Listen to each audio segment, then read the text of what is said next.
21 থেকে 22 তারিখের মধ্যে বৃষ্টিপাতের সম্ভাবনা থাকছে উত্তরবঙ্গ দক্ষিণবঙ্গ দু জায়গাতেই। প্রধানত বিক্ষিপ্তভাবে বৃষ্টিপাত, হালকা থেকে মাঝারি ধরনের। বজ্রবিদ্যুতের সম্ভাবনা থাকছে দু এক জায়গায়। সাথে দমকা হাওয়া 30 থেকে 50 কিলোমিটার প্রতি ঘন্টায় থাকতে পারে কোনো কোনো জায়গায়। দু এক জায়গায় শিলাবৃষ্টিরও সম্ভাবনা থাকছে। 23 তারিখে কিছুটা কমবে। মেনলি 23 তারিখে উপকূলের কাছাকাছি জেলাগুলো দক্ষিণবঙ্গে দু এক জায়গায় হালকা বৃষ্টির সম্ভাবনা থাকবে। উত্তরবঙ্গেও দু এক জায়গায় হালকা বৃষ্টির সম্ভাবনা থাকছে 23 তারিখে। 24 তারিখে আবার আরেকটু হয়তো আবার বাড়বে। মেনলি হালকা বৃষ্টির সম্ভাবনা থাকছে 24 তারিখেও দক্ষিণবঙ্গের জেলাগুলো দু এক জায়গায়। অর্থাৎ এই পিরিয়ডটার মধ্যে ম্যাক্সিমাম অ্যাক্টিভিটি হয়তো 22 তারিখে থাকার সম্ভাবনা রয়েছে, বিশেষ করে দক্ষিণবঙ্গে। বজ্রবিদ্যুতের সম্ভাবনা মেনলি 21 থেকে 22 তারিখ এই পিরিয়ডটায় দক্ষিণবঙ্গ, উত্তরবঙ্গ সব জায়গাতেই রয়েছে বিক্ষিপ্তভাবে। দমকা হাওয়ারও সম্ভাবনা রয়েছে। শিলাবৃষ্টির সম্ভাবনা কিছুটা বেশি থাকছে মেনলি পশ্চিমের জেলাগুলো, পূর্ব পশ্চিম বর্ধমান, পূর্ব পশ্চিম মেদিনীপুর, সেই সাথে বীরভূম, মুর্শিদাবাদ, নদিয়া, এই জেলাগুলো কিছুটা বেশি সম্ভাবনা শিলাবৃষ্টির 22 তারিখে সেটা। তো তাপমাত্রা বেশি রয়েছে, সেই সাথে বঙ্গোপসাগর থেকে জলীয়বাষ্পের প্রবেশ যথেষ্ট বেশি রয়েছে এবং উত্তর পশ্চিমে শুষ্ক হাওয়ার সঙ্গে কিছুটা ইন্টারাকশন রয়েছে। এর প্রভাবে 21 থেকে 22-এর মধ্যে বিক্ষিপ্ত বৃষ্টিপাত, বজ্রবিদ্যুৎ, দু এক জায়গায় শিলাবৃষ্টির সম্ভাবনা থাকছে। নমস্কার সম্মানিত দর্শকবৃন্দ, আবহাওয়া দপ্তরের তরফ থেকে স্পেশাল বুলেটিন প্রকাশ করা হয়েছে এবং বজ্রবিদ্যুৎ সহ বৃষ্টি, তার সঙ্গে শিলাবৃষ্টি, তার সঙ্গে ঝোড়ো হাওয়ার সতর্কতা জারি করা হয়েছে। তো কোন কোন জেলায় সতর্কতা রয়েছে, কোন কোন জেলায় কবে বৃষ্টিপাত রয়েছে, সম্পূর্ণ বুলেটিন আজকের ভিডিওতে আপনাদের সঙ্গে দেখাবো। তার আগে আপনি কোন জেলা থেকে ভিডিওটি দেখছেন, আপনাদের ওখানে বর্তমানে আবহাওয়া কেমন, বৃষ্টি হচ্ছে কিনা অবশ্যই কিন্তু কমেন্ট করে জানিয়ে দিবেন। আর এই ধরনের লেটেস্ট আপডেটগুলো পেতে অবশ্যই কিন্তু চ্যানেলটি সাবস্ক্রাইব করে রাখবেন। আর যারা ফেসবুক থেকে দেখছেন পেজটি ফলো করতে ভুলবেন না। তো যদি আমরা 21 তারিখের আবহাওয়ার আপডেট দেখি তাহলে দেখতে পাবো বৃষ্টিপাত হিসাবে 21 তারিখে কিন্তু স্ক্যাটার্ড ওয়েতে 26 থেকে 50% বৃষ্টিপাতের সম্ভাবনা রয়েছে। মানে আমাদের সম্পূর্ণ জেলার মধ্যে যে জেলাতে বৃষ্টিপাতের সতর্কতা দেওয়া রয়েছে সেই জেলার আর 100 ভাগের মধ্যে 26 ভাগ, মানে অনেক কম স্থানে হালকা থেকে একটা মাঝারি বৃষ্টির একটা সম্ভাবনা রয়েছে। একটা জায়গায় হবে, তার পাশের জায়গায় হবে না, এই রকম আর কি ছড়িয়ে ছিটিয়ে বৃষ্টিটা হবে। পুরো জেলাতেই যে হবে সেরকম কিন্তু নয়। তো 21 তারিখে বৃষ্টিপাতের সতর্কতা দেখতে পাচ্ছি স্ক্যাটার ওয়েতে 26 থেকে 50% কিন্তু সবকটি জেলাতেই দেওয়া রয়েছে। দেখতে পাচ্ছেন উত্তরবঙ্গ এবং দক্ষিণবঙ্গ সবকটি জেলাতেই 21 তারিখে আমরা দেখতে পাচ্ছি বৃষ্টিপাতের একটা সম্ভাবনা রয়েছে। তবে ওই যে বললাম 26 থেকে 50% মানে সব জায়গাতে কিন্তু হবে না। আর 21 তারিখে আবহাওয়ার সতর্কতা হিসাবে কি দেওয়া হয়েছে, বজ্রবিদ্যুতের কথা প্রথমে বলছি। বজ্রবিদ্যুৎ কোন কোন জেলার ক্ষেত্রে সতর্কতা দেওয়া রয়েছে: কালিম্পং, দার্জিলিং, জলপাইগুড়ি, আলিপুরদুয়ার, কোচবিহার, উত্তর দিনাজপুর, দক্ষিণ দিনাজপুর, মালদহ, মুর্শিদাবাদ, এছাড়াও নদিয়া, বীরভূম এবং উত্তর 24 পরগনা, দক্ষিণ 24 পরগনা, তারপর হাওড়া, হুগলি, পূর্ব বর্ধমান, এখানে পুরুলিয়া, বাঁকুড়া, পশ্চিম মেদিনীপুর, ঝাড়গ্রাম, পূর্ব মেদিনীপুর, এখানে কিন্তু বজ্রবিদ্যুতের সতর্কতা দেওয়া রয়েছে। আর শিলাবৃষ্টি সতর্কবার্তা কোন কোন জেলার ক্ষেত্রে: দার্জিলিং, কালিম্পং জেলা, এছাড়াও উত্তর দিনাজপুর, দক্ষিণ দিনাজপুর, মালদহ জেলা। বাকি জেলাগুলোতে শিলাবৃষ্টির সতর্কতা নেই।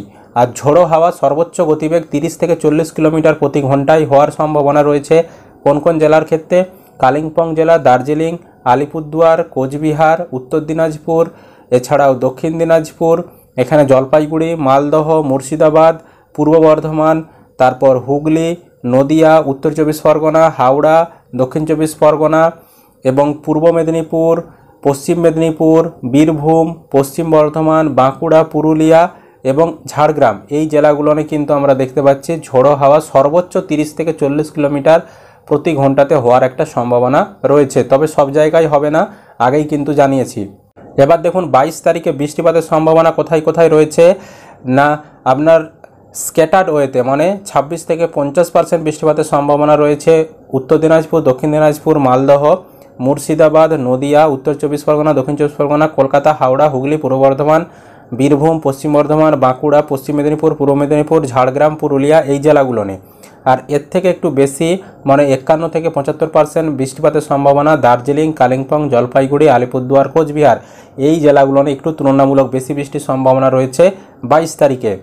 আর 22 তারিখে আবহাওয়ার সতর্কতা হিসাবে বজ্রবিদ্যুৎ সহ বৃষ্টি কোন কোন জেলায় রয়েছে: দার্জিলিং, কালিম্পং, জলপাইগুড়ি, আলিপুরদুয়ার, কোচবিহার, উত্তর দিনাজপুর, মালদহ, দক্ষিণ দিনাজপুর, এছাড়াও মুর্শিদাবাদ এবং বীরভূম জেলা, এদিকে পশ্চিম বর্ধমান, নদিয়া জেলা, তারপর পূর্ব বর্ধমান, উত্তর 24 পরগনা, হুগলি, হাওড়া, কলকাতা, দক্ষিণ 24 পরগনা, পূর্ব মেদিনীপুর, পশ্চিম মেদিনীপুর, ঝাড়গ্রাম, বাঁকুড়া, পুরুলিয়া, পশ্চিম বর্ধমান এই জেলাগুলো নিয়ে বজ্রপাতেরও একটা সতর্কতা দেওয়া রয়েছে 22 তারিখে।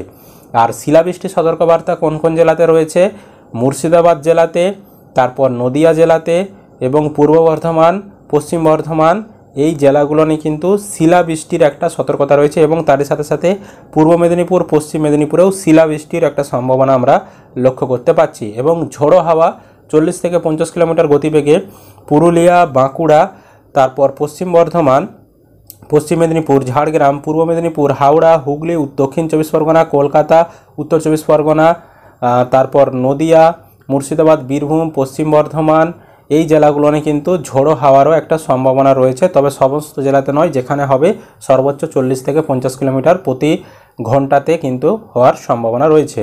এবার 23 তারিখে যদি আবহাওয়ার আপডেট দেখাই, 23 তারিখে 25% বা তার কম বৃষ্টিপাতের সম্ভাবনা আইসোলেটেড ওয়েতে উত্তর দিনাজপুর, দক্ষিণ দিনাজপুর, মালদহ জেলাতে রয়েছে। এছাড়াও এখানে আপনার দক্ষিণবঙ্গে পশ্চিম মেদিনীপুর, পূর্ব মেদিনীপুর, দক্ষিণ 24 পরগনা, কলকাতা এবং উত্তর 24 পরগনা এই জায়গাগুলোনে 25% বা তার কম জায়গাতে বৃষ্টির সম্ভাবনা, মানে হালকা চান্স, খুবই কম। এবং স্ক্যাটার্ড ওয়েতে 26 থেকে 50% বৃষ্টির সম্ভাবনা জলপাইগুড়ি, আলিপুরদুয়ার, কোচবিহার এই 3টি জেলাতে। এবং তার থেকেও বেশি বৃষ্টি 51 থেকে 75% বৃষ্টির সম্ভাবনা দার্জিলিং, কালিম্পং এই জেলাতে রয়েছে। বাকি জেলাতে বৃষ্টির কিন্তু সম্ভাবনা নেই 23 তারিখে। আর 24 তারিখে যদি আবহাওয়ার আপডেট দেখায়, 24 তারিখে আবারও আমরা বৃষ্টি লক্ষ্য করতে পারছি। 24 তারিখে হালকা বৃষ্টি আইসোলেটেড ওয়েতে 25% বা তার কম জায়গাতে দার্জিলিং, কালিম্পং, এদিকে মুর্শিদাবাদ, নদিয়া, উত্তর 24 পরগনা, দক্ষিণ 24 পরগনা, কলকাতা, হাওড়া, হুগলি, পূর্ব বর্ধমান, পশ্চিম বর্ধমান, বীরভূম, বাঁকুড়া, পশ্চিম মেদিনীপুর, পূর্ব মেদিনীপুর, ঝাড়গ্রাম, পুরুলিয়া এই জেলাগুলোনে রয়েছে। বাকি জেলাগুলোনে সেরকম আর কোনো বৃষ্টির সম্ভাবনা নেই 24 তারিখে। এবং 25 তারিখে যদি বৃষ্টির সম্ভাবনা দেখায়, 25 তারিখে দেখতে পাচ্ছি 25% স্থানে বা তার কম স্থানে আইসোলেটেড ওয়েতে বৃষ্টির সম্ভাবনা রয়েছে দার্জিলিং জেলাতে। এবং এখানে আপনার দক্ষিণবঙ্গের পশ্চিম মেদিনীপুর, পূর্ব মেদিনীপুর, তারপর দক্ষিণ 24 পরগনা, কলকাতা, উত্তর 24 পরগনা এই জেলাগুলোনে রয়েছে। বাকি জেলাগুলোনে সেরকম বৃষ্টিপাতের সম্ভাবনা নেই 25 তারিখে। আর 26 তারিখ থেকে 27 তারিখ যদি দেখাই, 26-27 আর কোনো বৃষ্টির সম্ভাবনা আমরা লক্ষ্য করতে পারছি না। আকাশ পরিষ্কার থাকছে, কোনো বৃষ্টি কিন্তু হবে না 26-27 তারিখে। এটাই ছিল মূলত আবহাওয়ার আপডেট 27 তারিখ পর্যন্ত। আশা করি আপনারা বিষয়টা বুঝতে পেরেছেন। তো অবশ্যই আপনাদের ওখানে আবহাওয়া কেমন কমেন্ট করবেন, কোন জেলা থেকে দেখছেন সেটাও জানাবেন। ইউটিউব থেকে দেখলে চ্যানেলটি সাবস্ক্রাইব করবেন আর ফেসবুক থেকে দেখলে পেজটি ফলো করতে ভুলবেন না।